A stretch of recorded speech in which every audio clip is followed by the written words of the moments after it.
A successful entrepreneur and a failed entrepreneur, really the difference between them is one has quit, right? That's really the only difference.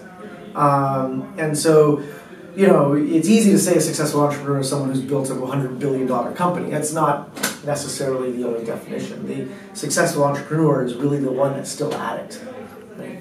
That's the only time you really not succeeded is when you've walked away. And even then, if you've learned some very strong lessons and know how to come back in a way that's even stronger, you still haven't failed, right?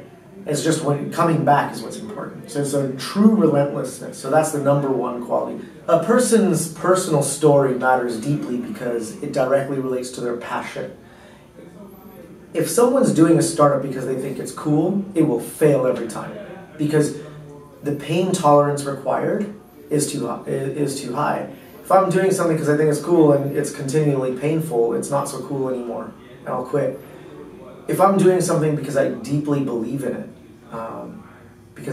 because of some reason, right? I want to cure cancer because my mother had it. I'll be able to endure a lot more pain in making that happen, and I'll be a lot more relentless than if I think it's an interesting intellectual pursuit. Right? The other reason is because a strong personal story also points to a very strong purpose. Those people can tell you the change. You could ask them the question, what's the change you're going to create in the world? And they will tell you exactly the change you're going to create in the world. And so if the way the startup is trying to do it fails, they can figure out a way around it. Whereas someone else without that strong personal story, the direction the startup is going may fail, and they won't figure out the way around it because they don't have that strong change they're trying to create. So in science, you said experiments don't really fail. They may not live up to the hypothesis that you started with, but you've ruled that out, right? So the classic is Edison, right? Well, what progress have you made? Well, I found 1,000 different filaments that don't work. That's great progress, you know. That's smart failure. Dumb failure is simply not seeing what you're learning, right? And if you're not seeing what you're learning, well then you're going to be stuck, not moving forward, but you might even be moving backwards. So you could iterate your way out of mistakes, but if you're just not opening your eyes and you're just not learning, you can't iterate out of that.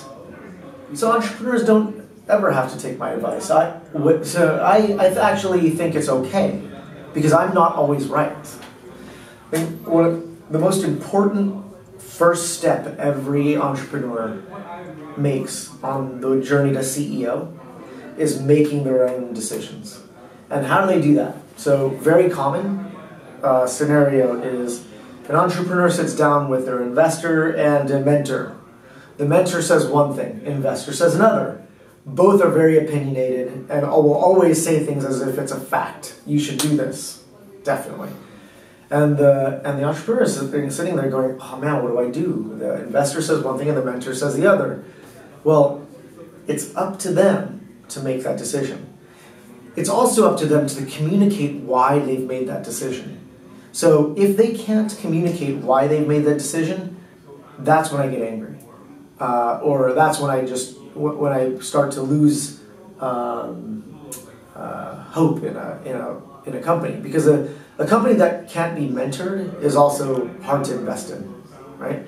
However, it doesn't mean that they just blindly take advice. So it's about communication, right? The very best teams are actually always explaining to me why their course of action is the very best, and maybe will come for advice on one or two directions, but then take that back and then make their own decision. That's part of the maturation process from a team trying to figure out an idea to a team building a multi-billion-dollar business. So money is critical to make that change possible, right? So IndieBio, for example, any one of these teams can change the world. if they didn't have IndieBio, they would have no chance because they don't have access to a lab, which costs several $100,000, which we funded and built. They don't have the ability to support themselves and pay rent, right? So obviously you need to do all those things to even try, right? And so what money does is it gives you the space to be able to do it. It does not guarantee anything. As a matter of fact, the way I like to say it is money is like alcohol. It just amplifies what's already there.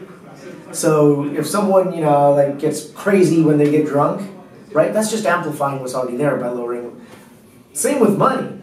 If a team was going to fail for some reason already, money just accelerates that failure, right?